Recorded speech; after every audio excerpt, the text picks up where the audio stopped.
Function కైనా order చేయండి 8919763872 www.sanatanjal.in. రేపు 2వ తారీఖు తెలంగాణ నవనిర్మాణ సంకల్ప సభ. తెలంగాణలో నవనిర్మాణ సంకల్ప సభ జనసేన సాధక్ సమ్మేళనం జూన్ 2వ తారీఖు వేదిక హైదరాబాదు. ఈ ఒక పోస్టు సోషల్ మీడియాలో జన సైనికుల గ్రూపుల్లో వైరల్ అవుతూ ఉంది. వాళ్ళైతే ప్రమోట్ చేస్తూ ఉన్నారు. నాకైతే ఇది అఫీషియల్ ప్రోగ్రాముగా అనౌన్స్ అయిన దాఖనాలు అయితే ఎక్కడా కనిపిస్తలేదు, కానీ ఇదైతే నిజమైన వార్త అనేది తెలుస్తూ ఉంది. మరి ఎందుకు ఈ వార్త వచ్చింది?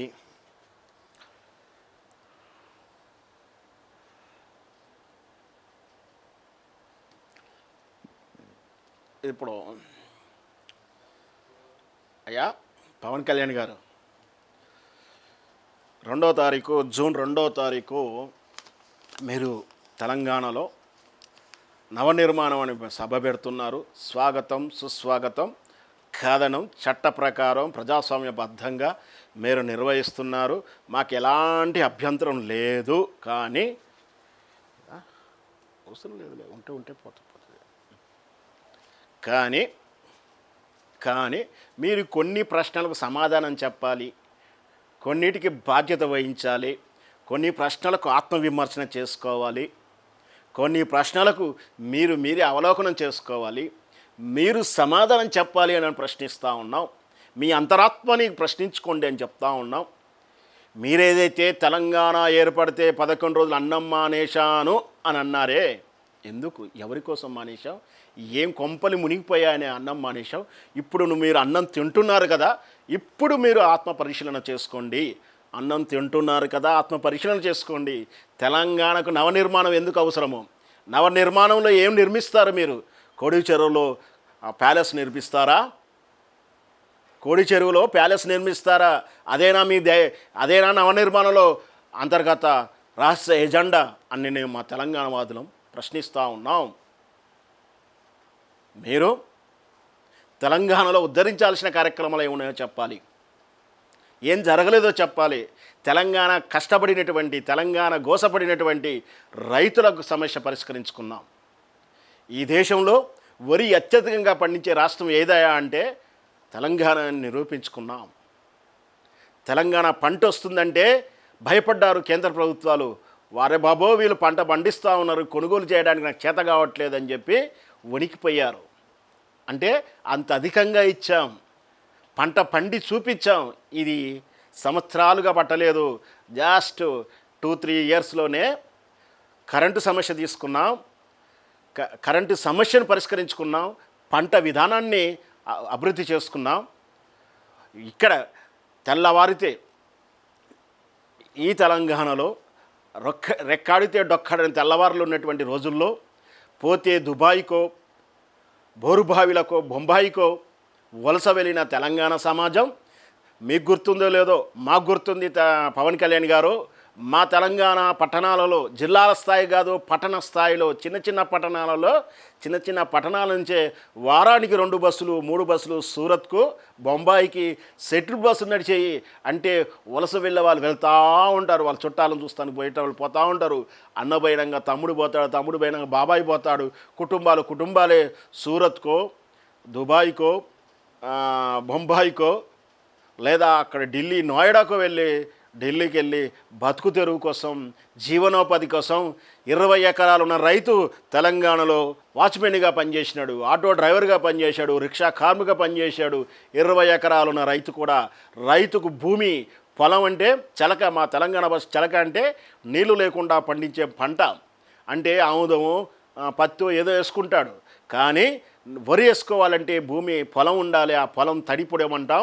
ఆ తడి పొలంలో మాత్రమే వడ్లు లాంటి పంటలు వేసుకోవాల్సి వస్తుంది, వరి పండించాల్సి వస్తుంది. నీళ్లు లేక బాధపడినటువంటి తెలంగాణ మళ్ళీ నీళ్లు తెచ్చుకొని మిషన్ భగీరథతోటి, కాళేశ్వరంతో నీళ్లు తెచ్చుకొని పంట పండించుకొని మా రాష్ట్రానికి ఇతర రాష్ట్రాల నుంచి, నీ ఆంధ్రప్రదేశ్ నుంచి వలస వచ్చిన కార్మికులు ఉన్నారు, మీ సీమాంధ్ర నుంచి వచ్చిన వలస కార్మికులు ఉన్నారు, బీహార్ మీ డబుల్ ఇంజన్ ఉత్తరప్రదేశ్ నుంచో గుజరాత్ నుంచో రోజు వందలాది మంది వలసకు వచ్చి బ్రతికారు.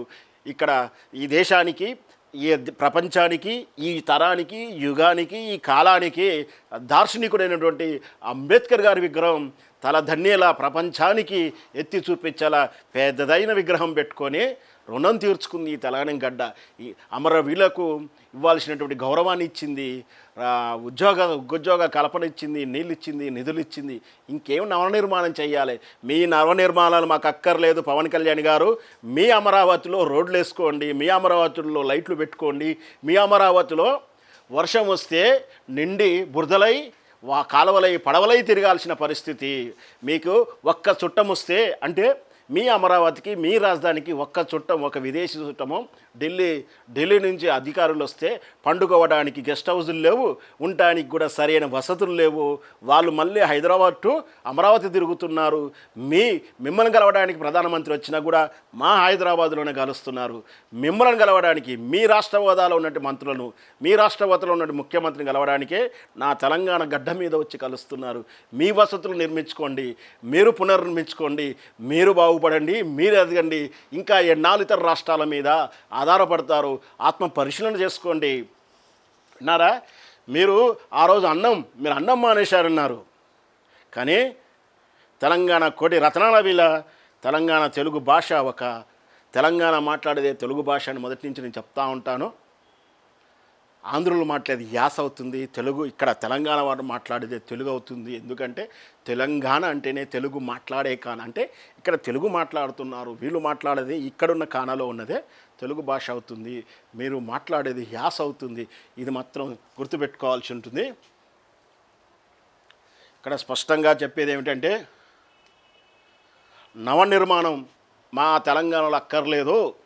మీ అమరావతిలో, మీ వైజాగ్లో, మీ కాకినాడలో, మీ కడపలో, మీ కర్నూలులో నవనిర్మాణాలు చేసుకుని ఇంకెన్నాళ్ళు ఆనాడు డేరాలు, స్పష్టంగా చెప్తున్నాను, ఆనాడు మీకు డేరాలే కదా, డేరాలు వేసుకొని డేరాలతోటి మీరు కర్నూలు రాజధానిలో ఉన్నారు.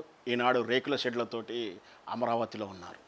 మళ్ళొకసారి చెప్తున్నా పవన్ కళ్యాణ్ గారు, మీ నవనిర్మాణాన్ని మీ ఆంధ్రప్రదేశ్లో, మీ సీమాంధ్రప్రదేశ్లో, మీ విభజనాంధ్రప్రదేశ్లో నవనిర్మాణం బ్రహ్మాండమైనటువంటి భారీ నిర్మాణం చేసుకోండి. ఒకనాడు కర్నూలులో డేరాల బ్రతుకులు, ఈరోజు రేకుల షెడ్ల బ్రతుకులు మీ రాష్ట్రాన్ని మీరు అభివృద్ధి చేసుకోండి. తెలంగాణకు మీ సేవలు అక్కర్లేదు, మీ దానాలు అక్కర్లేదు. మా భూములు మాకు వదిలేయండి, మా సంపదను మాకు వదిలేయండి, మా కష్టాలను మేము పట్టుకుంటాం, మా నమ్మకమైన నాయకులను మేము ఎన్నుకుంటాం. కానీ మీరు అక్కర్లేదు. మీరంటే అభిమానమే, మీ సినిమాలంటే అభిమానమే. మీ సినిమాలు మేము టికెట్ కొని, మామూలుగా కాదు పవన్ కళ్యాణ్ గారు, రెగ్యులర్ టికెట్ కన్నా 400 రూపాయలు ఎక్కువ పెట్టి, ఎందుకంటే నిన్ను అభిమానించిన పాపం మాది కదా, అందుకే నేను ఇంకొక 400 రూపాయలు ఎక్కువ పెట్టి మిమ్మల్ని ఆ కీర్తిలో కూర్చోబెట్టడానికి, మిమ్మల్ని కోటీశ్వర్లు చేయడానికి, కోట్ల రూపాయలు చేయడానికి, మా రక్తం దారపోసినటువంటి డబ్బుల్లో నుంచే మిమ్మల్ని అభిమానించిన నేరానికి ఇంకా 400 రూపాయలు టికెట్ ఎక్కువ పెట్టే చూస్తాం.